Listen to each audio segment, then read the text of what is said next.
Good morning, Dave Good morning. Schullenberg. How are you? Nice to meet you. Thank you for inviting us to your beautiful neighborhood, Summer Hill. Thank you. Tell me, what's so wonderful about Summer Hill? Well, Summerhill is the most residential neighborhood of the city. We have 99% households, only 3 businesses, two of them are TV stations. And we pride ourselves in that. We try to fight off any kind of speculative investors in terms of Section 8 housing and so forth. But yeah, it's the beauty really that demarks us from everything else. So once you enter our neighborhood, it's all suburban-like trees and lots of Cape Cod houses, lots of greenage. Yeah, absolutely. So what's is it a very diverse community? It is. We have a lot of retirees. About 70% of our homeowners are retirees. The other 30%, the majority of them are work for city government or county government or utility companies and so forth. And it's across the spectrum in terms of racial ethnicity as well.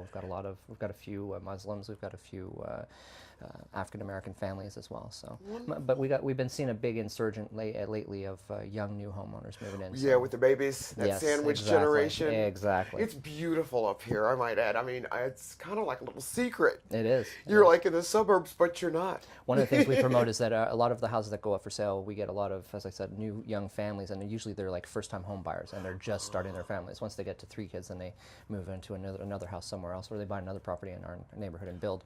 So you don't get a lot of renters, you have a lot of homeowners in this area. Correct. So would you say that this is a kind of neighborhood where everybody knows their neighbors? Oh, absolutely. Yeah, absolutely. That's beautiful. Yeah. We got one main artery and a couple of side streets, but everyone knows each other. So. Well, what's interesting about your neighborhood is you do not have a business district, so to speak. Correct. Our downtown Summerhill is Ivory Avenue and Evergreen Avenue. Gas station, one of those 3 businesses I mentioned. And yeah, we have no business. So do you feel like that's a negative that you must leave the neighborhood to get some of the amenities that maybe another neighborhood would Not offer? really. I mean, we live in proximity to McKnight Road, so a lot of stuff is up there, and we've got great neighbors in Observatory Hill where we can go to the business district on Perrysville Avenue and down on the lower north side as well. So we got great busing still. I was going to say that. Absolutely. So yes. Public transportation is available. Yeah. No, we like the way it is, and we try to fight to keep it that way. Well, one thing I was impressed about, I saw not one single home that was ran down. Correct. Or dilapidated or abandoned. We've got 2 in the whole neighborhood. We got 610 households, and only 2 of them are run down. So you know what? I think nobody in the city can claim that record. Exactly. Nobody can claim that record. And we're working on them. So if a friend came in from out of town, where is the first place you would take them, Dave, in your neighborhood? I would take them for a walk. Really? Right down our main street. I mean, just like in Washington, D.C., now is the time with the cherry blossoms. For us, if you come in June, we take you a nice walk, and the trees are all in full bloom, and you get a lot of shade and walk, and everyone knows each other, like you said. When I work the night shift, so when I come home, I see, as I'm driving by, I see a lot of my neighbors that I recognize on a daily basis are the walkers, and mostly the elderly, but trying to stay fit. But hey, there's Joe and there's Jane, and a real community. So, absolutely. I love it. Where do you see Summerhill in 25 years? We hope to keep it fully residential. One of the downsides to our neighborhood, if you will, is that we have no amenities whatsoever. We don't have a community center, we don't have churches, we don't have any playgrounds either. So we're working on that as a community. Also, we're fighting a lot of littering. Most of the outskirt of our neighborhood, like the entranceway to our neighborhood, is a shared entranceway with another neighborhood. And so we constantly are trying to pick up from either the old days, and I do at least 2 cleanups a year, if not more. Do you? Absolutely. And we're constantly getting tires, and we're constantly getting mattresses and car parts, McDonald's bags. But sometimes, we unearth a few other things that have been there you can tell they've been there for 20, 25 years. So we're still doing the cleanups. Yeah, absolutely. Like along the highway here behind us. That's why we invited you here this morning. Today's our spring neighborhood cleanup day. I think that's beautiful. Yeah, absolutely. So is that a big, is that one of those community events that everybody comes out for? Not necessarily. It's a coordinated effort with the city. We are partnered with Renew Pittsburgh, the City Parks Department, the Red Up Crew. Allegheny Cleanways gives us a lot of resources in terms of garbage bags and vests and gloves and so forth. And there's a lot of other partners that I'm forgetting off the top of my head. So we do a lot of that with them, coordinated throughout the city. It's a citywide cleanup, so we do that major cleanup that day. So we usually get about 8 to 10, 12 people that come for an hour or two throughout, from 9 to 2 o'clock.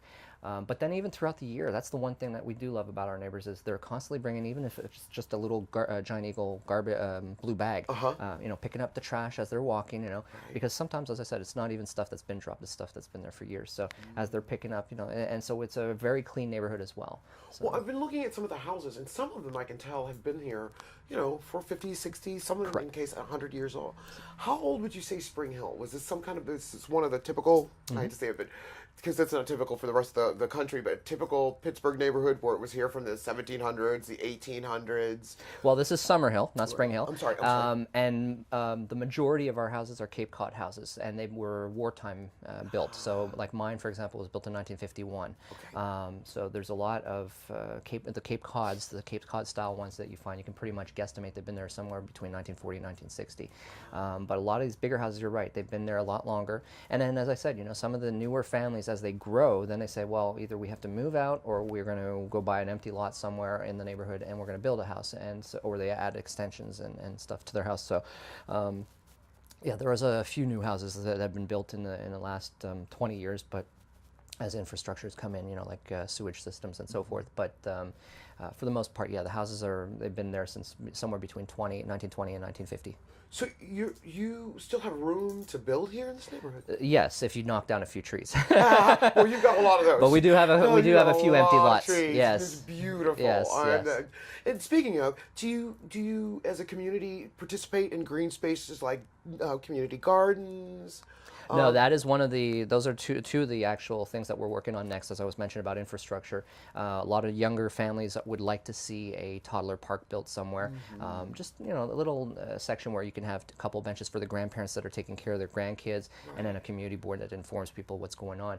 But one other idea that we are looking at is a community garden and nestled away somewhere in a forest off to the side where there's a lot of sun, and we could get some growing. And some deer. And some deer. Because I can tell you got wildlife here. Yeah, a lot of deer, a lot of turkey, and I think we even have a coyote around somewhere. Yeah, so. Well, it tells me that your community is very healthy. Exactly. Very healthy. If we can keep the wildlife healthy, then the community is healthy. Absolutely.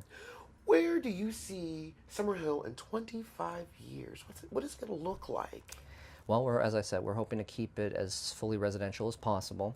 We've had to keep our eyes open for, as I said, speculative investors who think that they present a project that looks like it's going to be condominiums, but in the end it's going to be a Section 8 house. And then there's a couple that so every so often you got somebody sprouting up and trying to build do their mechanic work, garage work in their yard, and they leave 2 or 3 or 4 cars abandoned in their car. So we have to take care of that. But for the most part, we are. We want to remain as residential as possible. We like our suburban-like feel, nature to our neighborhood, and just keep it as green as possible and as a lot of trees and so forth. So family friendly. Yeah, family friendly, exactly. Dave, you have a beautiful neighborhood, and I'm so glad you invited us. Well, thank you for coming. Thank you, and have a great day on your neighborhood, your community cleanup day. Thank you very much. Thank you.